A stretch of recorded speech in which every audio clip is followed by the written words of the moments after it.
marami talagang mga nangyayari sa ating bansa na talagang makikita naman natin matindi yung pangangailangan natin. So, nakakatuwang malaman na meron tayong mga Pinoy inventors na tumutulong para maibsan itong mga pangangailangan natin. So, this morning, para po alamin ang kanilang mga produkto, makakasama po natin si Mr. Dennis Mercader, Director ng of Inventors, at si Mr. Danny Mosuela, isa pong Pinoy inventor. Good morning po. Magandang umaga po, sir. Good morning.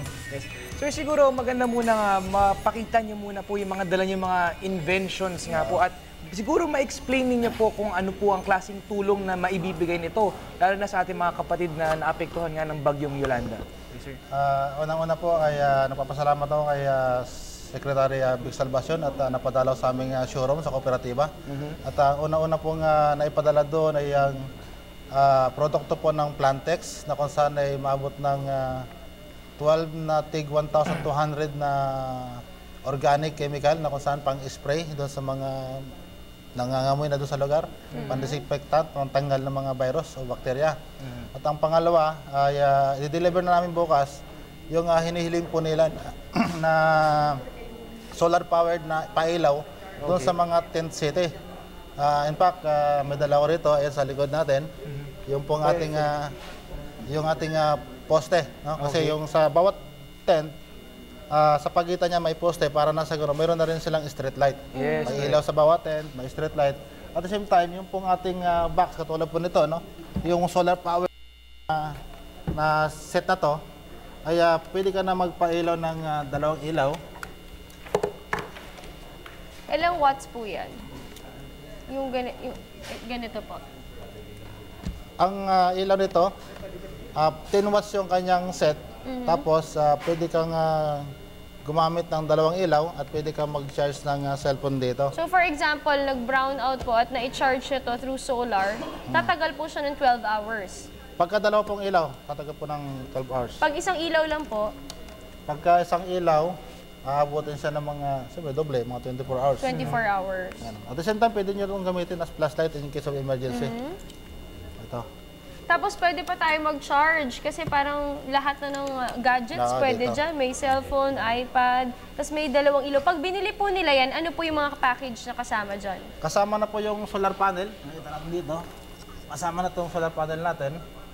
Tapos sa dalawang ilaw, LED. Ito. At itong box. Tsaka itong charger.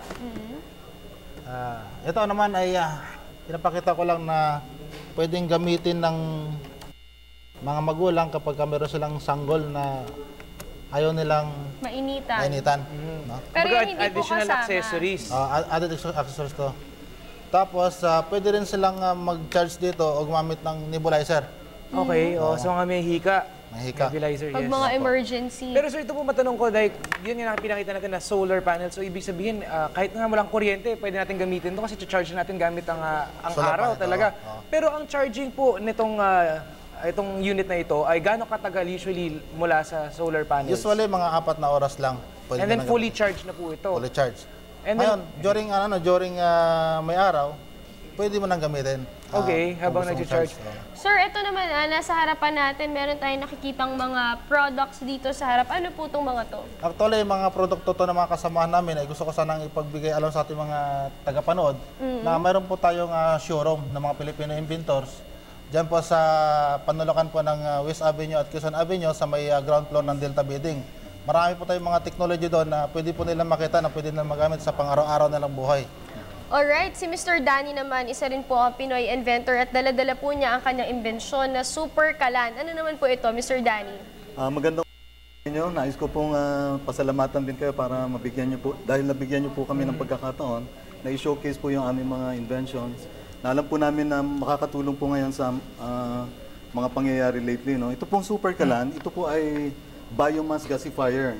Ibig sabihin po, pwede niyang sunugin yung mga hilaw na panggatong tulad po ng kahoy, baon ng nyug, yung mga papel, karton na usually basura na itinatapon na. Pwede po maging Pwede panggatong. pong maging panggatong, kaya napakalaking tulong po ngayon dahil sa kakulangan po ng mga LPG siguro dun sa lugar na nasalanta, pwede pong gamitin ito ng mga kababayan natin na dahil available na po yung panggatong dun sa area nila. Marami pong kahoy na naputol. marami pong kahoy na waste. So immediately magagamit na po nila. Ang kagandahan po nito, meron siyang exhaust. Parang chimney ang dating Chimney, nito. oo. Actually, ito po, singawan lang siya. Pero pagka mainit na po yung stove natin, dahil kulob po siya, nawawala yung usok niya, wala na siyang usok. Ibig sabihin, nag-gasified na yung smoke, kasama po sa panggatong yun, Okay. na nasunog. Kaya hindi po siya umuusok at saka pangalawa, malinis po siya. Ibig sabihin kung halimbawa maselan yung lutuan mo, pwedeng ipatong mo lang siya parang induction cooker. So lahat pwedeng iluto dyan. Lahat pwedeng iluto Magkano dyan. po yung super kalan? Sa market po, ang price namin dito is 3,500. Made of cast aluminum alloy siya. Kaya hindi siya kinakalawang at saka matagal yung lifespan niya. Sir, maaari niyo po bang mai-demo? Ay, hindi naman demo kasi wala naman tayong lulutuin. Pero kung paano po, kumbaga yung step ng paano gamitin, kumbaga. Okay. Since meron tayong invention. Ang pag-start po nito, pwede pong gamitin siya actually sa newspaper. Ito po nakikita nyo, ito po ay ordinary newspaper. Ito po ay fuel. Okay. So, pagka gumawa po kayo nito, mga 15 pieces na ganito, kaya nyo pong lutuin yung 4 cups ng bigas within 18 minutes. Sa papel lang? Oo, papel. Kinumpress lang natin siya, binago lang natin yung itsura So niya. ang laki ng matitipid. Yes, ma'am. Lahat po ng waste, katulad nung bumili ka ng gatas, merong karton. So, pwede mo ipasok dyan, panggatong yun. Alright. Yung mga anything na papel, basta makompress lang. Kasi pagka kinumpress po natin yung papel, nawawala yung oxygen niya. Oo. Oxygen starve ang tawag doon. Kaya pagka sinunog natin sa kalan, dahan-dahan siya nasusunog. Okay. So, Sir, matagal yun. sabi niyo nga kumbaga, kasi ang bigas minsan, alam natin matagal maluto yan. Pero sabi niyo, 15 pieces niyan, in 18 minutes na nasusunog, makakaluto na tayo ng That's bigas. correct, opo. Paano po nag-work yung, kumbaga, yung science behind technology? Paano po ninyo na-adapt na ganun nga po, makakat mo yung, kumbaga, yung cost mo and pati yung time na kailangan mo para magluto? Ano po yung science behind this? Nasa design po ng stove yan. Ito pong design namin is gasifier siya. Yung tinatawag po nating oxygen starve. May maliit lang pong butas sa ilalim. Okay. So kaya nafo-force po yung hangin na papasok dahil sa action po ng chimney.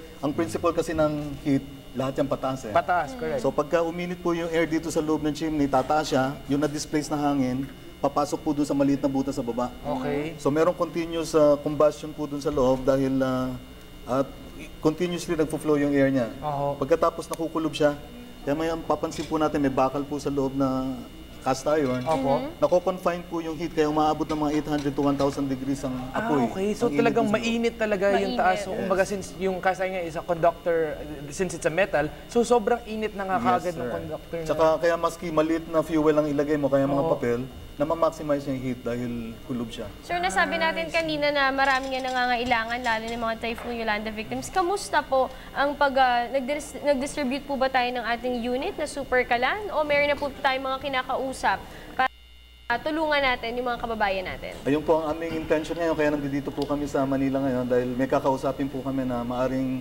makatulong ito na dalhin sa mga nasalanta po sa Tacloban. Dahil ngayon po doon, ang problema nila yung unang-una yung lutuan. At saka walang electricity Walang ngayon. electricity, At tapos walang LPG dahil mahirap ang patigas, transport. nagkakaubusan. Ngayon, available po yung mga naputol na kahoy sa Tacloban, mga marami pong nagkalat na mga basura na pwede nilang antimano gamitin na fuel. So ito po ang maitutulong natin dyan. Okay. So, I believe ang Pinoy Inventor Society, meron kayong parang donation. Ano-ano po ito? Yes, Maaari ma'am. po mapakita, sir. Nung siguro. nakarang araw po ay nakapag-deliver na ng chemical po at isa pa, napag-usapan kasi namin na yung pong mga bata, maging magulang ay nasa trauma stage pa sila, mas maganda na maglibang-libang sila muna. Dito kasi habang nag-aaral sa eskwela, hindi pa pasok sa eskwela yung mga bata, pwede silang matuto ng mathematics, geometry, analysis, yung mental thinking nila, at family bonding. Actually ito, nanalo na ng gold medal to sa WIPO, sa World Intellectual Property Office. At the same time, nanalo na rin to sa Geneva, Switzerland ng silver. Okay. Simpleng game board po ito, pero napakagaling at kombinasyon na laro ang nilalaro nito. Pangalawa, ito po, magdodonate po bukas kami ng 300 units ito. Okay. Initially. Ito naman. At siyempre, kapag ganyan po na nasa relocation site, napakaraming tao, so kinakailangan din ng security, no? Yung mga barangay tanod, bibigyan po ng 300 units ito, bukas na rin, di-deliver sa... So, buksan natin para at least makita ng mga boss natin. So, ang gaganda ng mga dinodonate natin, yan, talagang nakakatulong. Ito na ginagamit ng mga pulis at saka ng mga barangay Pera. tanod sa lugar.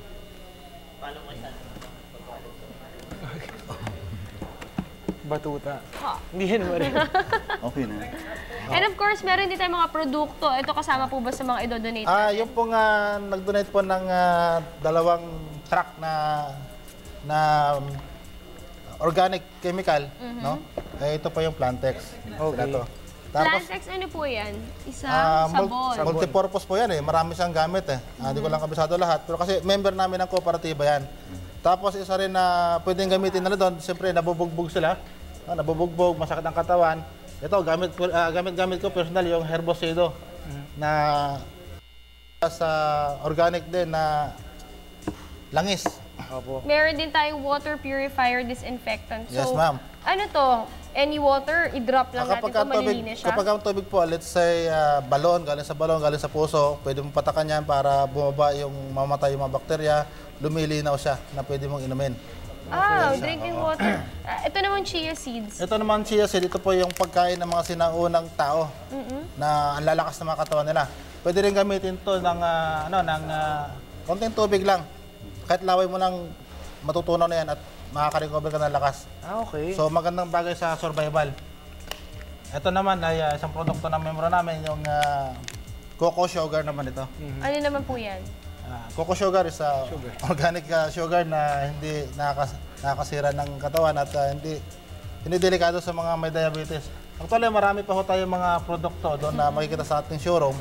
Kung interesado po sila, makikita lang po yung showroom namin sa may West Avenue, corner Quezon Avenue, Delta Building, ground floor po. Marami pong technology na pwede makita roon. Alright, Pwede sir. po banggitin niyo isang product Sige po. po, go ahead po, sir. Of course. Ito po is colloidal silver. Sa mga hindi pa po nakakalam, napaka universal germicide at saka disinfectant din. Ito po ay tubig lang na hinaluan po ng silver ion. Based on studies po, napaka-lethal po nito sa mga anything bacteria, virus, fungi. So pwede rin i-disinfect ang tubig, papatakan mo lang siya. Pwede rin po i-take ng mga tao na may na-expose po sa, halimbawa sa influenza, diarrhea. Kasi napakabilis niya pong pumatay ng bakterya maging sa katawan ng tao, maging sa labas. So this is 100% safe dahil natural at saka organic din po siya.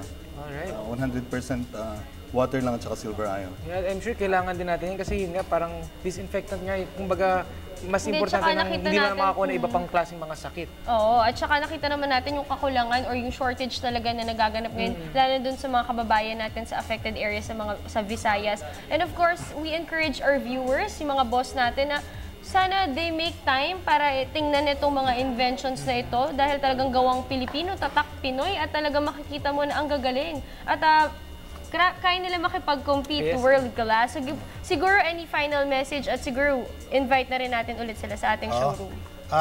Tatawagan ko po ating mga kababayan at maging po yung ating pamahalaan na pumisita po minsan pong showroom. Kung gusto niyo pong magbigay ng magtanong ng kaunti sa akin, ay pwede po kayong tumawag sa aking telepono sa 0917-503-5333, 0917-503-5333. At nagde-design din po ako ng mga green technology, hindi lang po ito, pati yung mga bahay o buildings na kung saan eco-friendly yung design. Alright, Mr. Danny? Ganun din po mga kababayan, kami po ay nananawagan din na inyo pong tangkilikin ang mga gawang Pinoy. Ito po mga invention na ito ay malaki po ang maitutulong sa atin sa panahon natin ngayon. Ako po ay meron din mga display doon sa showroom sa at ang number ko po ay 0918-331-9494. Pwede nyo rin pong tawagin yung showroom namin. Alright, thank you so much. Maraming salamat po. That was Dennis Mercader, Director ng Philippine Society of Inventors, and Mr. Danny Musuela, Inventor po. Thank you so much for joining us this morning. Thank you, sir.